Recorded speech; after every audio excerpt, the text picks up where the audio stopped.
Hey everybody, I'm here with Britt. How are you? I'm good.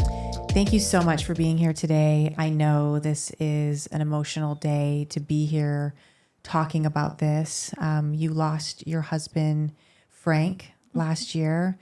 First and foremost, I'm so sorry for your loss, for you and your family. Thank you. I can't imagine what that feels like. So I don't know. I don't know what that feels like, so I don't want to say, oh, I understand, because I hate it when people do that in situations and you're like, no, you don't get it. But I'm glad you're here and that we're having this conversation. Thank you. So you lost your husband last year and you lost him to an overdose. Yeah, to fentanyl. Okay. And you guys had been together for how long? 17 years. 17 years. So when you met him, what was that like? How was life when you guys first met? We dated in high school for like a short time. Uh-huh. And then graduated. And then right after that, we linked back up. And then that was it. Okay. And it was great. Yeah. I didn't know that people did pills to get high at the time. You thought it was, if someone has a prescription, it's because they're using it as a prescription and that's it. Like I didn't even really realize like that was even a thing at all. Yeah, because you're not in recovery. Right. Okay. Yeah. But you have a history of family and people around you that have been addicted to things. And so you've experienced that life. Yes. My mom was an alcoholic for a very long time. It started probably like junior high school. Yeah. My dad was into heroin and meth and was never around. So I actually met him when I was 16. And then my little brother, he is 6 years younger than me, and my little sister is 8 years younger than me. Okay. And they both got into hard drugs. My brother started heroin at 12. At 12. Wow. And my sister was probably about 13, and she started doing meth. And she eventually switched over to using heroin. And they're both sober now. Actually, my mom. Amazing. Actually, all of them. All of them. That's amazing. Even though I don't have a relationship with my real father like that. Like, we're homies. Yeah. We chat, I forgive him for everything. And so it's so weird. I just realized that they're all sober right now. And how long have they been sober for? So my mom has been sober. My daughter's 13. And so I told her she couldn't be around unless she got sober. So I would say she's been sober a good, like straight, maybe 8, Amazing. 10 years. Nice. My sister just is about to hit her 3rd. Okay. Or just got it. And she works in the same industry as you guys do. She works in a detox center. She's in nursing school. Okay. So that she's saying, I can't not work in this because this is what keeps me really like strong. Yeah. And then my brother, he battles with mental illness a lot. I think that's where a lot of it plays in. Yeah. Where his, so he's been sober off and on, and he's been, I would say, probably for about 4 years. Yeah. Well, that's amazing. Yeah. Good. So you have a sober family now, which is great. So you were raised in an environment where there was a lot of drugs, alcohol, toxic things going on, obviously. And then you met your husband at a very young age. Yeah. And so you didn't know that there was any problem at the beginning. No. And I found out very quickly. But Yeah. even though we were friends in school, like I honestly had never even seen anything like that, like weed drinking, people in school. We dated and we like fell in young love. And one day we were out and he was nodding out. And I'm like, what are you doing? Yeah, like out in public, like you guys are just at a out doing restaurant. stuff. And I'm just like looking around like, what's going on? It was heroin and Xanax. And then I quickly found out that he was smoking heroin. And how old were you guys at this time? this time I think we were about 19. Okay. Yeah. So it was like we got back together. We fell in love. He was good. And then he wasn't. And I was already all wrapped up in it. And even though like I grew up in addict home, I guess you could say. Yeah. It was mainly alcohol and like weed for my parents, and the other stuff I didn't know about like till I was a little bit older. So even though my brother was on drugs and stuff, like I was in high school, I was just oblivious to all of that. Yeah. Like none of my friends or I did any of that. So finding out for the first time, like people are snorting Xanax, like what's a Xanny bar? Like I didn't know any of that. Yeah. So he just, and it was downhill from there. Yeah. And so it would be good for a while. He would get clean. I mean, would you guys even have these conversations, or would it just seem like he's doing better? Like, was it an elephant in the room, or what was it like back then? It was an elephant in the room a lot, I feel like. His dad is his biggest, like, cheerleader, superhero. So his dad sent him away out here when we were, I think, maybe 20. For treatment? For treatment, around there. Yeah. And did he want to go to treatment? I mean, was he... So he had gone to detox a couple of times. And you're just going to torture yourself, because the second he came out, it was the same thing. Right back, yeah. And, you know, the first time I sat down at the table with Frank's dad when I met him, because we'd been dating for a while, he's like, you don't do this shit, do you? Because, like, if that's the case, there's the door. And I was like, never. Yeah. You know? And so his dad and I became really close. And so we always worked as a team. And we had our ups and downs with that as well for Frank later on in life. But his dad was always trying to get him to go to treatment. And his dad was the only person that could ever get through to him.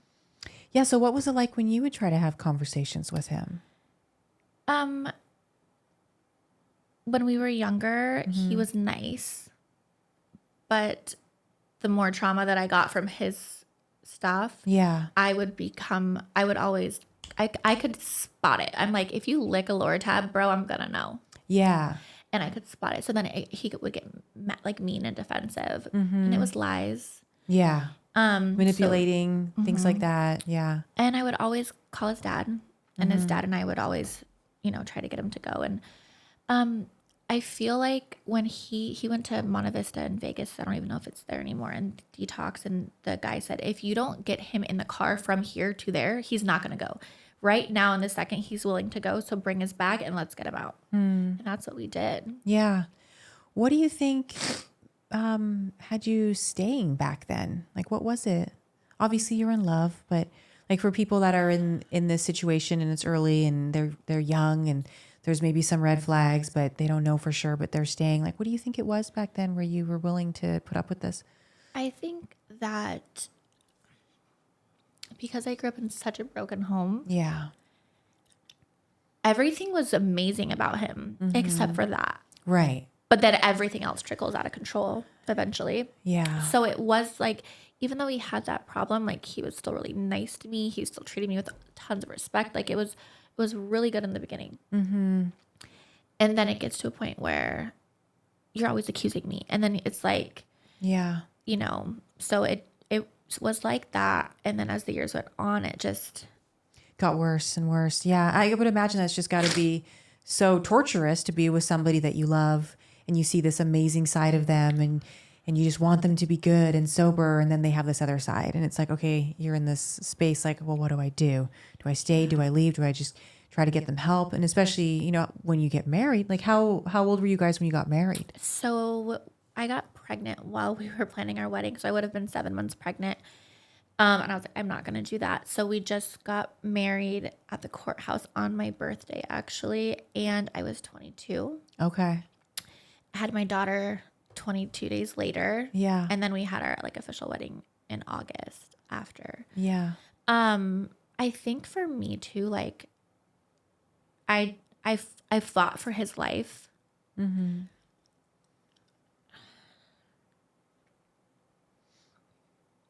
I never had any of that growing up.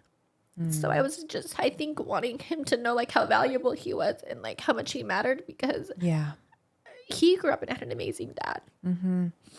And you wanted to be, you wanted to be that person for him and for your kids, I'm sure, right? Yeah. So I just wanted him to, you know that like he was worth fighting for. But in the process, I completely lost myself. Yeah. which was really, it's a long way home to yourself when you get there, you know? Absolutely. And he had a really good support system with his dad. And his dad's always been one of my best friends. Yeah. So he was a dad to me too that I never had. But like I could never lean into my immediate mom and dad siblings for anything. And so I fought for his life. Yeah. And you lost yourself in it. Oh my gosh, yeah. Yeah, because I mean, it's as unfortunate as it is, a lot of the times, you know, with whatever trauma you've gone through. I mean, I went through trauma as well, and it manifested in other ways.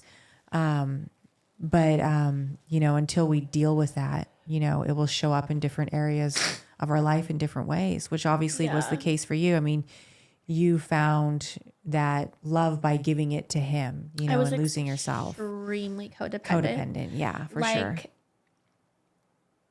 Uh, sickening codependent on him because I was like, I am going to give my kids a family. I'm not going to let them grow up in a broken home. And I'm, you know, looking back now, like, I'm so glad that I did stay and fight for his life as long as I did because Yeah. I got all those moments with him. However, in the process of that, my kids were exposed to so much more. Yeah. So there's like a flip side to it. So you fight to like keep your marriage, but and then your kids see things that, Yeah. you know, And how many kids do you have? 3, 3 kids. And how old are they? 13, 11, and 7. Okay. And so they Girl, were, boy, girl. okay. So they were exposed to a lot of this. They saw a lot of it. They obviously remember. Someone watching this right now, let's say there's a mom out there right now that's watching this, and she hasn't lost her husband yet, but there's these red flags, warning signs. What would you say to her? If you could go back and talk to yourself now with the knowledge you have now, what would you say?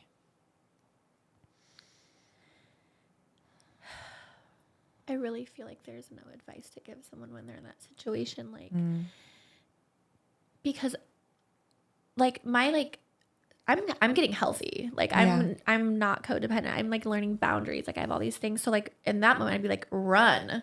Like don't. But then I have my 3 beautiful babies. Yeah. And so it's like I don't.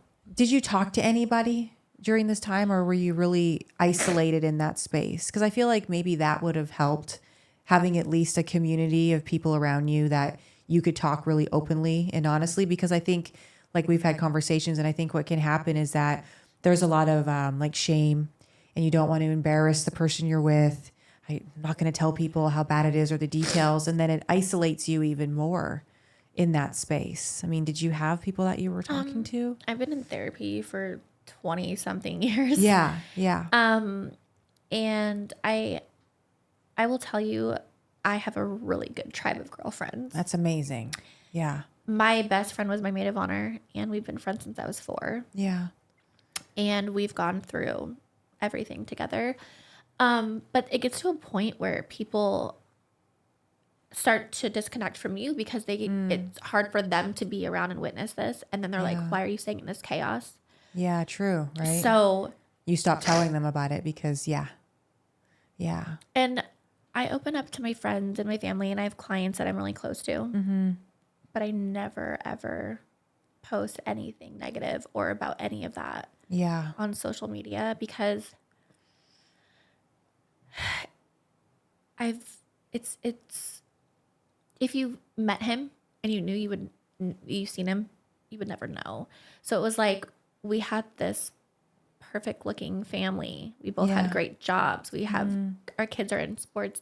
We do go on vacations, and then behind closed doors, it was a lot of it was a nightmare. Well, that's why your story is so important, because this whole stigma of somebody that's using drugs is just some junkie on the street, doesn't have a life.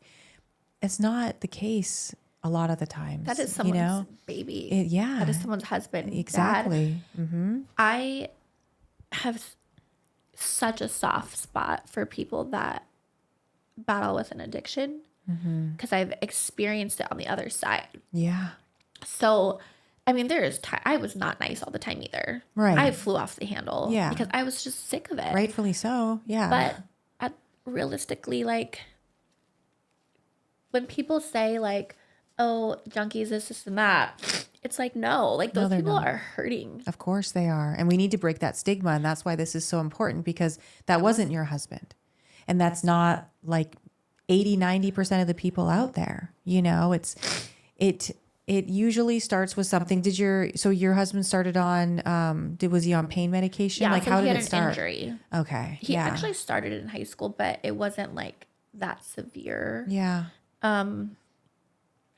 I don't remember if it was like he broke his jaw or his arm, something like that. And they gave him oxys in high school. That's so crazy in high school. Yeah. And that was it. His drug of choice was Xanax and opiates, oxys, roxys. And then eventually he went to heroin. Yeah. Like, I'll never forget that smell, you know? I haven't been open about his story and my life and all these things. Yeah. Because I've been so embarrassed that he is a statistic. But it's not my shame to carry. Yeah.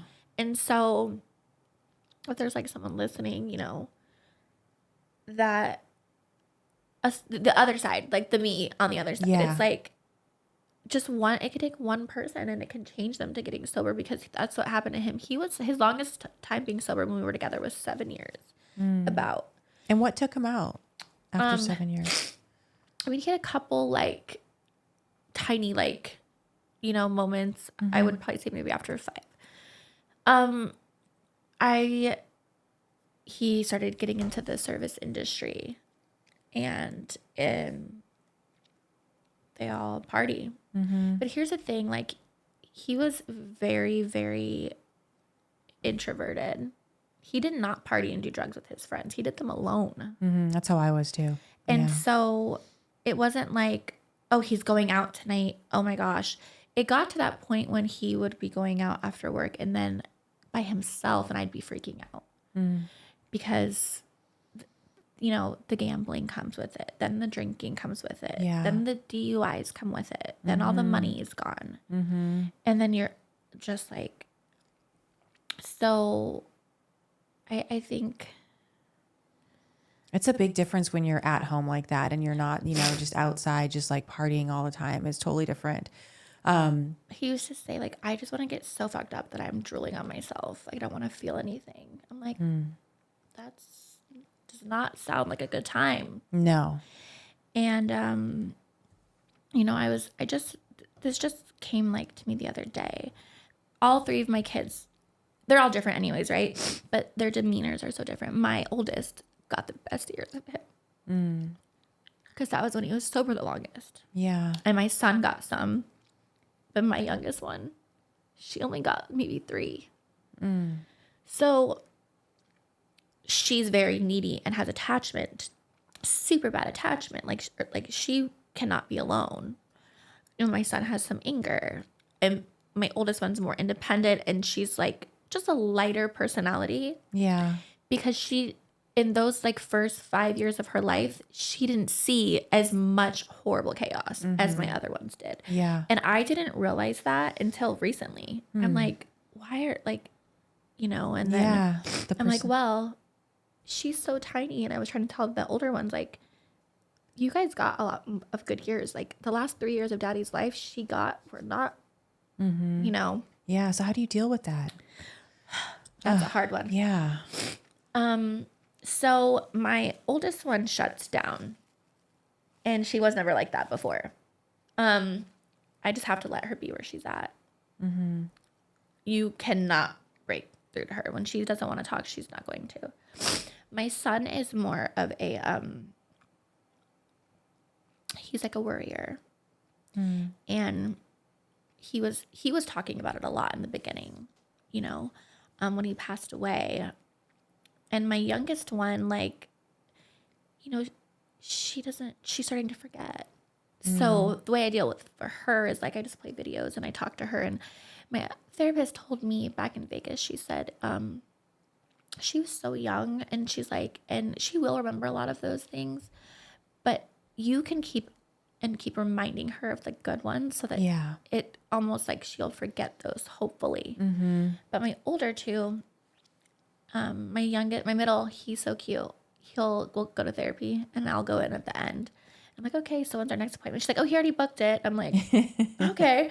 And then my other one's like, you take me to therapy, I'm just going to stare at the wall. Yeah. So I just like love them where they're at. Cause I feel like they've handled it better than I have. Yeah. I was going to ask you like your healing process, cause it's just been a year, and how does that feel for you? I mean, what are you doing to heal? Okay. So especially with 3 kids, that's so, I can't imagine. I feel like right now I'm handling my grief so much better. I didn't leave my house for 3.5 months pretty much, unless I really needed to. I got down to 95 pounds. My hair fell out. I literally had little bald spots all over. I wasn't sleeping because I have like sleep anxiety, I guess you could say. My son found my husband the morning that he passed away. So I got woken up to that. Yeah. So every day for months, my son would wake me up in a panic. So I was terrified to go to sleep because every time I got woken up, I would get woken up scared, like, Mommy, wake up, I'm scared you're going to die. That's why I got woken up every day. Yeah. So I wasn't sleeping. I felt like I was literally crazy. Frank's dad would come pick up the kids for a couple days and come back, and I'd be sitting in the same spot, the same clothes, all the blinds closed. I wasn't showering. Yeah. I was brushing my teeth. That was it. So I did not deal with it well.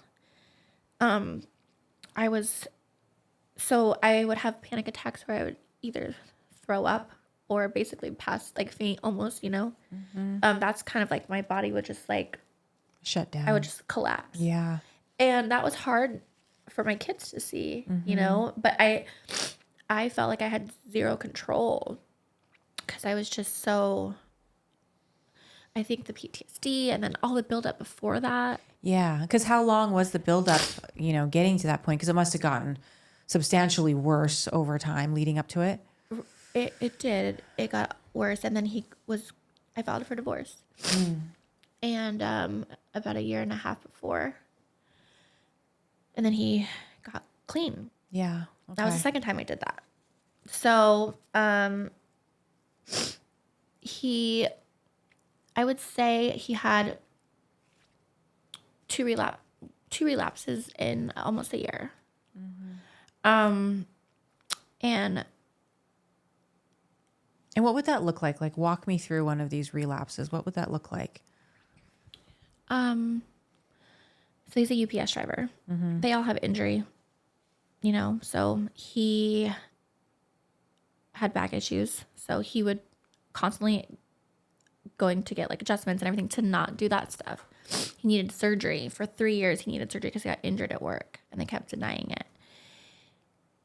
A relapse for Frankie looked like, I'll be home after work. Doesn't come home. Then I'm like, where are you at? I'm at PT's with the boys after work. Get your ass out of PT's, please, and come home. Like, that's no good place. You know this. I don't want to be your mom. Yeah. But I need you to make a good decision.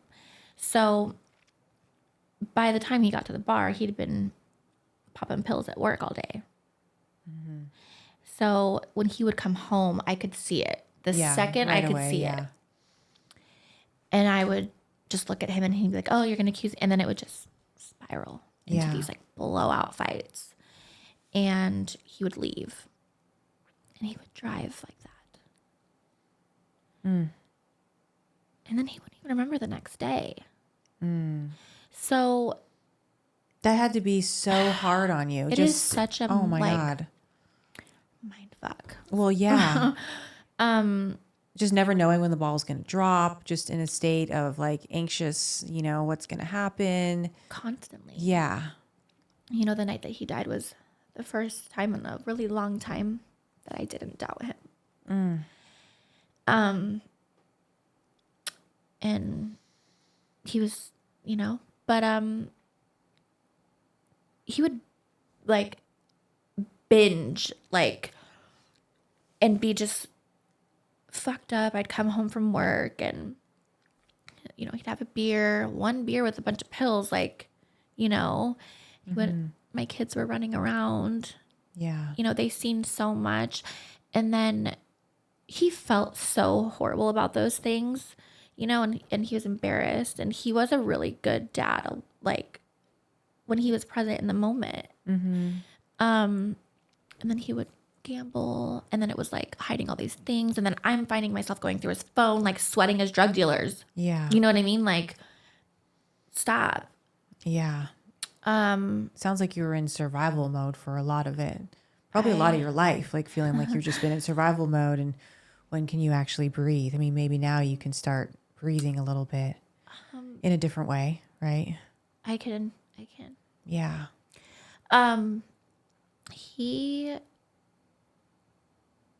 I don't ever have to worry about him not consciously getting in the car with my babies.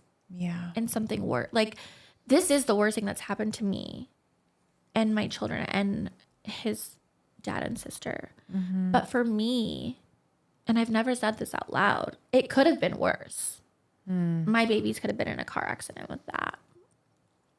So sometimes when I'm trying to like bargain with God, like, why did you do this? Like, I just try to think like, okay, maybe he was like, no, because something bad's going to happen with your babies in the car. Yeah. Time to go home, honey. Yeah. Excuse me. So,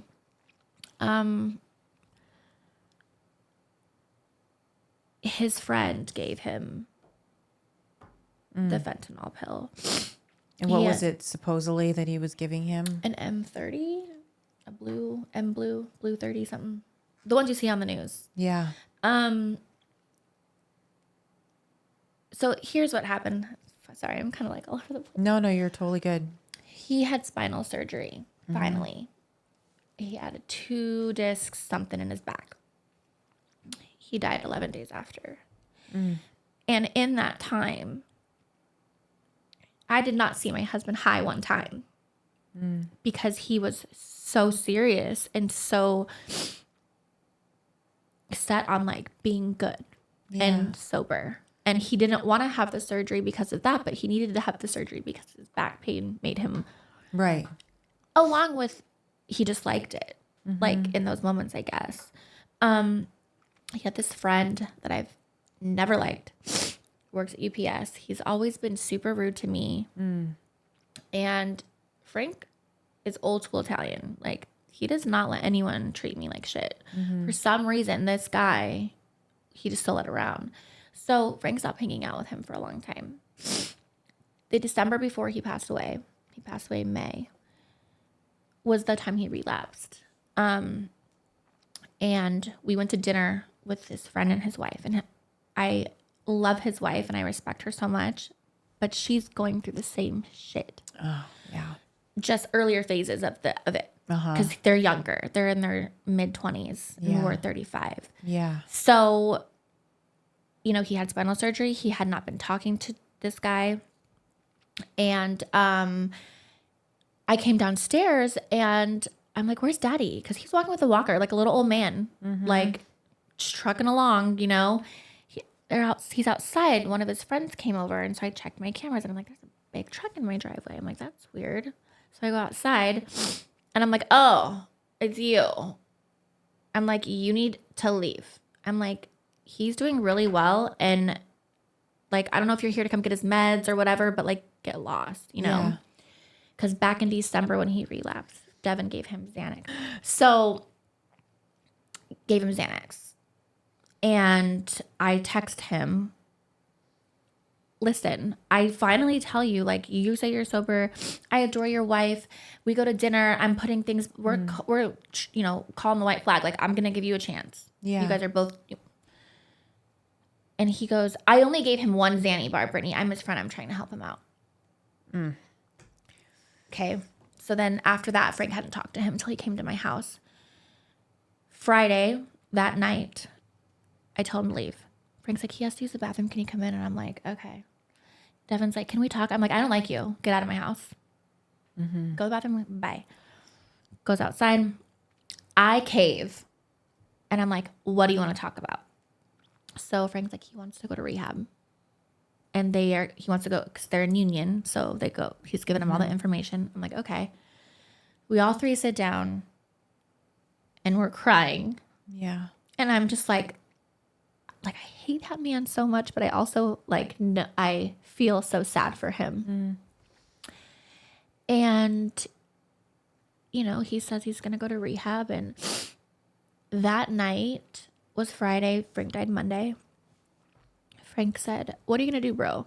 Your babies don't have to see what mine have.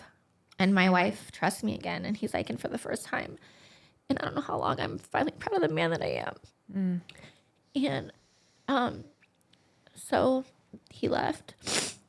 Sunday night I worked, and it was like till like 11 o'clock. And he's like, hey, Devin wants to go get a tattoo for like sobriety because he's gonna go to rehab this week. I was like, okay, do you feel like you're strong enough to be around him outside of me being there? And he said, babe, I swear I'm not even taking my pain pills. And he wasn't at this point. He was like trying so hard not to. So they go get tattoos. Or I didn't know that I didn't know that he got a tattoo till he passed away. I thought Devin just got it. So he goes with him, and it's 3 a.m. I'm like, dude, I said, just please come home like at a decent time. Like, now I'm starting to worry, and I've been trusting you, and we're in a good place, and you're doing so good. He's like, I need to get gas. I'm coming home. I fall asleep on the couch, and I've been sleeping on the couch with him for 2 weeks because of his surgery downstairs. And he gets his walker because he didn't take it with him. He's starting to try to walk without it. And he trips and spills a whole glass of iced tea on me. So I'm like, are you okay? He looked fine. He's like, yeah. He's like, the thing got stuck or whatever and spilled the drink. I'm like, okay, I'm going to go upstairs. I go upstairs. He comes up there. And he's like, I just really wanted you to lay with me tonight. And I was like, well, the couch is sopping wet, so I'll see you in the morning. I love you. And like, he's sober, fine. He's like, okay, I love you. And he gave me a kiss. And that was the last time I'd seen him.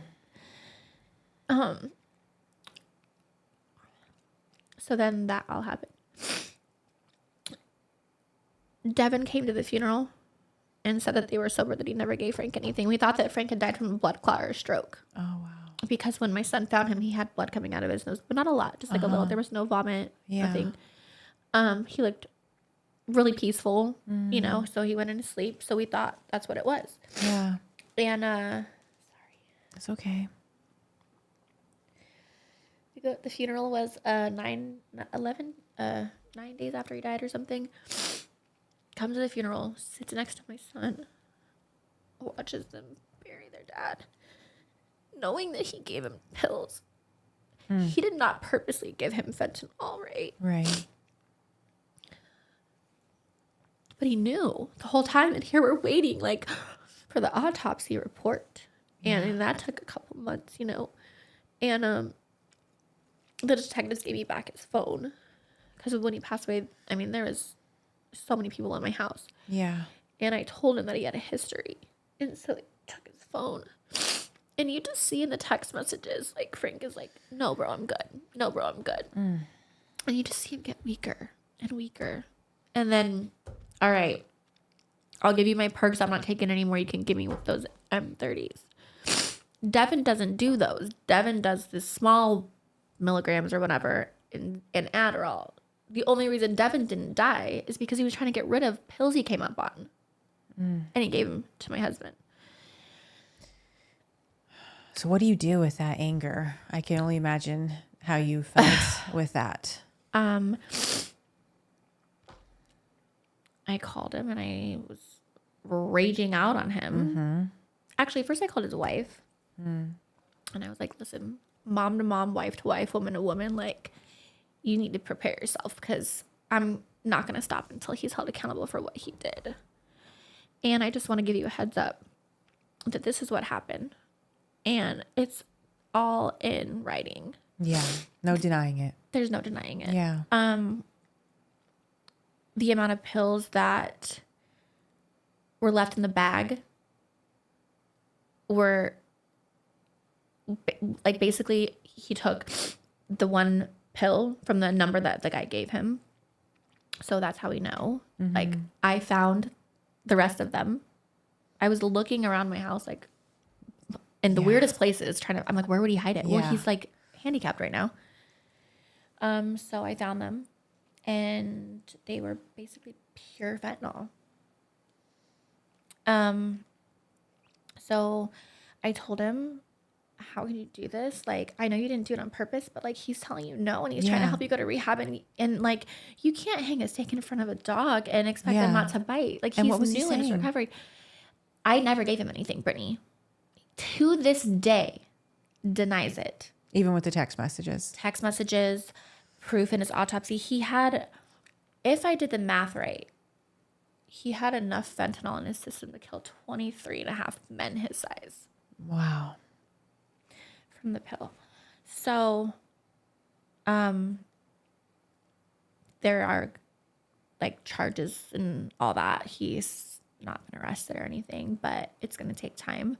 They're just doing investigations and whatever, but they have all these really great new laws that they've put in for that. Wow. So many different emotions. First of all, grief and loss for yourself, your kids, and then the anger with this too. Yeah. You know? I feel like I am angry. Yeah. But I had so much rage and anxiety and anger when he was alive. I feel like when he died, a lot of that went with him. Yeah. Even though I've been going through it, I'm a lot calmer. This has humbled the fuck out of me. Yeah. You know, like, all I've said this entire time was like, I just want people to treat me with grace. Yeah. And for those that haven't, I've prayed, Lord, please give me grace to treat them because they clearly need it more than I do. I've heard it all. And I have just nodded and walked away. Yeah. Because every fight that you have inside of you need to for yourself and your babies. Yeah. And I know when you said, you know, you wouldn't have listened like back then if you were to talk to your younger self. But now over this last year, with someone that's going through this, that's just happened, you know, what would be some advice that you would give on how you've gotten through the last year? One of my biggest things I would tell someone is to get out of the house. Because I got this really bad anxiety leaving my house. Because you stayed for 3.5 months. I stayed in my house, yeah. blinds closed, TV. I couldn't watch TV. I couldn't listen to music. Everything reminded me of him. So another thing would be like, don't listen to what everyone's telling you to do because everyone's telling you how to grieve, when to grieve. We just want you to be normal again. That's horrible. Yeah. You know, or you're so young and you're so pretty, you're successful, you're going to get remarried. Probably, maybe. But like, you know, or when you say, I just really miss my husband. And they're like, we all miss him. No, you need to validate me and say, I know you miss your husband. He is so missed by everybody. Yeah. Like, those are the weird things. So like, I would say it's really important to, what is it called? Enable, like not enable them. Yeah. As much as I was hard on him and kept trying to push him, like I enabled him. I let him stay in my house. I stayed married to him. I didn't stick to my guns. So, I mean, I think that it's really important to get them to go into inpatient treatment. Yeah. And I think there has to be ultimatums that you really stand by. Yeah. I mean, and I can only imagine how hard that is in that situation. That's why I said I can't, you know, speak on that, and nor would I be one of those people that try to say these things that drive you nuts, Yeah. But yeah, I mean, in retrospect, having those bottom lines, not enabling, having the consequences. And I think, as a mom for our children too, if they go down that road too, which is so hard. I've thought about it a lot of times with my son who's 15 that started dabbling in things like, would I be strong enough to be able to have these certain consequences and stuff? Because when you love somebody so much, just unconditional, it's so hard to do that. But it's so valuable to at least have that support and know, okay, what can I do in this situation? I think another thing is to not hide your life like I Yes. did, Yes. because everything looks perfect from the outside and you're dying on the inside. Yeah. I wish that I would have reached to people more on the other side, or that worked in Frank's addiction stuff, Yeah. instead of me having my own therapist who, you know what I mean? Like, the community that you guys have, I didn't realize till now was going to be so good for me. And I'm not an addict myself. Does that make sense? Absolutely. I think like what you said, you had, all your friends that you've known forever and they're amazing and they're a support system, but there came a point, where you didn't tell them things or they didn't want to talk about it anymore. So I think, being able to surround yourself with individuals that understand, like outside of your, your network of people. Whether it's like the person that has the addiction or the person that's codependent and married to them. Oh, absolutely. I think I wish that I would have dove into that more, because it would have given Frank a bigger community of that too. Yeah. There's a program that's really good. It's called Al-Anon. I don't know if you've heard of it or not, but they always strongly suggest that for friends and loved ones that have somebody that, that they're dealing with that's addicted. I never went, and I wish I had. Yeah. So I think that's a good, get involved in that. Yeah. Some sort of support group, those kind of people. I think that's another thing for someone, is just get involved with people that are in it on both sides, because just like they say, it takes a village to like raise a family. Yeah. It takes a village to have people to support you to get through things like that. For sure. And I fought a lot of it with him alone. Yeah. You can't do it alone. No, you can't do it on either alone. side of the fence. No, you can't. And I think that's so important for people to hear too, because it's not just the drug addict, it's the whole family. And you suffer just as much. Like my heart breaks for you with what you've gone through, because you've suffered as much, if not more, a lot of the time, because you didn't numb yourself out. You had to feel everything for all those years. Like, it's absolutely remarkable that you never turned to drugs and alcohol. I had everything in front of me that I guess showed not to do. Yeah. But I mean, the biggest thing, I've never smoked in my life. I started vaping when he passed away. That was like the biggest thing. I'm like, okay, you're allowed that. Wait, what's going on? My father-in-law was like, what the fuck are you smoking? I'm like, leave me alone. Yeah. I'm like, on my vape. But no, I just, I saw my mom depend on men. I saw my mom lose everything multiple times. I saw knockdown, drag out fights. My mom was physically abusive to me, my siblings. Like, we had it crazy. I did not want that for my kids. Yeah. If you took out Frank's addiction, of course, people have they all have their issues. But all of our really bad stuff went back to that. So it's like watching your best friend drown in a swimming pool and you're trying to reach them and you can't. That's really what it is. Yeah. Wow. So what do you do now? Like, what makes you happy now? How do you get through your days with your kids? Well, I can finally look in the mirror and love myself again. That feels good. Yeah. As good as it feels, it was really weird. I am super overwhelmed with 3 kids by myself. Yeah, I can't imagine that either. And they're all in competitive sports. My daughter's been dancing her whole life. The little one did gymnastics. My son plays on 3 different sports teams. My father-in-law is a godsend. Yeah. He helps me so much. My mom helps too, but even we can only handle so much of each other. Yeah. But my father-in-law is really helped. So with the kids and stuff, like I'm managing. I have 2 nannies, certain days of the week, you know, Yeah. and I lost half my career over this. So I was working 5, 6 days a week, 10, 14-hour days, just killing it in the salon, triple booked, wait list. Yeah. I'm down to 3 days a week now, and I have no desire right now to rebuild at all. Because my kids need me and my mental health. Like, yeah, this is, you're healing. So, I'm traveling more, and I am reminding myself to be in the moment. Yes. Because I was not in the moment for most of my kids' lives. Yeah. In survival mode, you know, you're just go. So I put my phone down. If I don't, I always tell my kids, like, let's catch each other. Like when we're trying to hang out, like, mom, your phone. Yeah. Your phone, like whatever, you know, like let's get a basket for the phones or something. Yeah. So I'm being in the moment. I've been hanging out with my friends more. Now that my kids are getting older, they like want to hang out with their friends, so I'm like chop liver to them. Yeah, I know how that So feels I'm like, too. do you want to come watch a movie? She's like, no, I'm gonna watch my show on Netflix. I'm like, please. But I'm managing. Yeah. I do have some family that like my grandmother, and I have some cousins.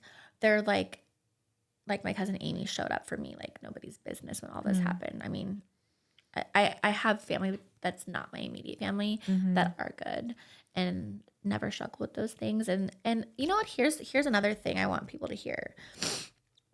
In all of the mess that my husband and I went through together, and I wasn't always nice either. And you know, my family knew how nasty he could get when he was like that. They always still treated him with love.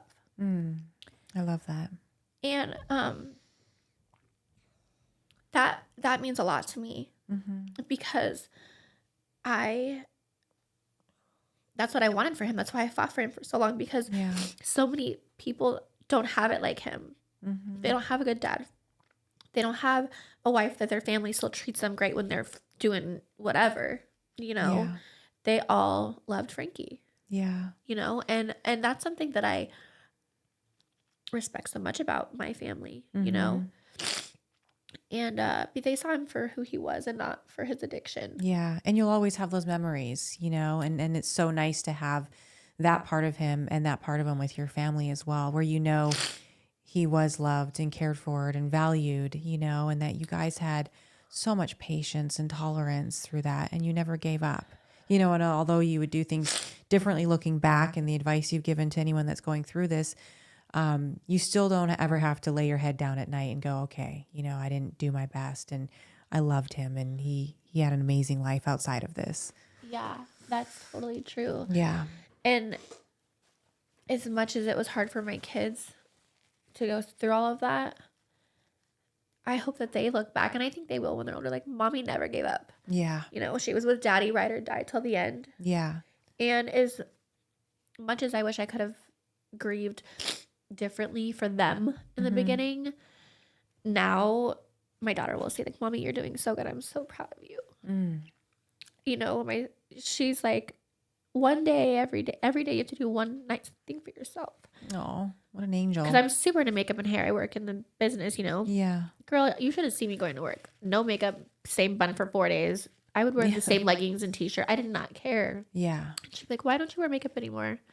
So, I mean, I've come a long way. You show up for yourself now, it sounds like, or at least starting to. That's a good way to put it. I didn't think of it like that. Yeah. I do. And I'm being selfish right now a little bit. And you know what? People say things to me all the time about it. And I'm just like, guess what? Like, I haven't lived in a long time. Yeah. And as much as I miss my husband, I still have this life left to live with my babies. And I mean, just hearing your story, you need to be, it's not even selfish. You need to show up for yourself every single day and have that self-love in your life, because you lived for him, you know, in unhealthy ways at times in your children, and not yourself before. And like you said, you lost yourself in all of it. And so now this is your time to regain who you are, in becoming the best version of yourself and then in turn is going to be the best version for your children. And they're going to see that and see how strong and amazing you are through all of this. Like this is your time. And I hate the word selfish. But it's okay to be sometimes. No, I that's hate what that word no, too, I'm though. It's saying like, weird, but right? be as selfish as you want because you deserve this wholeheartedly. And just to be able to breathe again.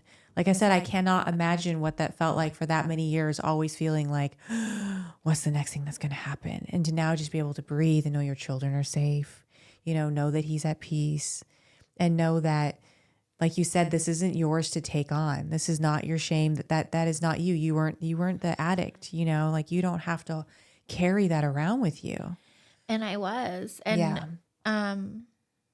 You're your own person. Yeah. And I love him so much. Yeah. And if I could say one more thing to him, it would just say, like, I wish you knew how valuable you were because everybody was so proud of you. That would be it for me because, it's like that thing you were saying, like there's this like stigma that people give. Mm-hmm. And that makes me like, it's like infuriating. It's horrible. Because I've lived with that my whole life. Yeah. And I've seen people treat my mom differently and my brother and my sister. And like, just spread love. Like, if you think talking horribly and down to someone that's already down and they're doing that to themselves, it's not going to pull them up. And I did say mean things to my husband at times, and I own that. And at first it was eating me alive when he first passed away, but I'm like, that's not fair to me either because we were going through things. There's only so much. He knew how much I loved him, how much I supported him. Absolutely. And, his biggest thing was family too. They're, his dad and mom divorced when they were younger and his mom's not in the picture. But his dad, he's a fucking rock star. Yeah. And he wanted that so bad. If he could have only, Yeah.